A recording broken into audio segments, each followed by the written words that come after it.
The Springboks' unconvincing 17-10 victory over Argentina may have raised plenty of questions, but could Rassie Erasmus have deliberately kept his cards close to his chest ahead of the rugby's greatest rivalry series against the All Blacks? South Africa were far from their best in Buenos Aires, with Argentina dominating territory, possession, and several key attacking statistics.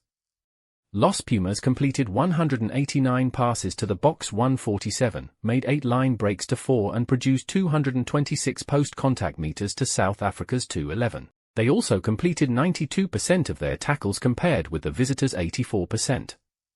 Yet the Pumas could not turn that dominance into victory.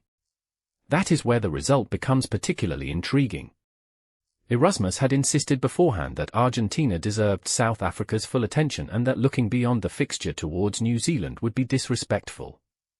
But with the All Black series now just days away, there was little reason for the Springboks to reveal their most sophisticated attacking plans in a match they could afford to use as a final tune-up. Instead, they leaned heavily on familiar strengths. South Africa kicked 43 times, but the execution was often poor, with the win causing problems for Afalil Fassi and Sasha Feinberg-Mngomezulu. Handré Pollard's introduction brought greater control, as his low, accurate kicking helped steady the Boks' territorial game. There were also obvious signs of rust.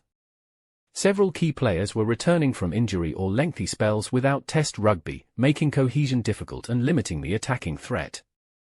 That could make the performance even harder for New Zealand to read. Last week, All Blacks boss Dave Rennie warned that he expected curveballs from Erasmus and said his team would have plans of its own. The Springboks, however, offered almost nothing new against Argentina. No major attacking innovations. No obvious tactical surprises. Just the core Springbok formula, executed imperfectly but effectively enough to escape Buenos Aires with a win. Perhaps that was the point. The All Blacks will now have to prepare for a South Africa side that could look dramatically different when the first test arrives at Ellis Park on August 22nd. If the Boks really were holding something back, Rennie may have learned almost nothing from their latest performance. And that could make this dull-looking victory far more significant than it first appeared.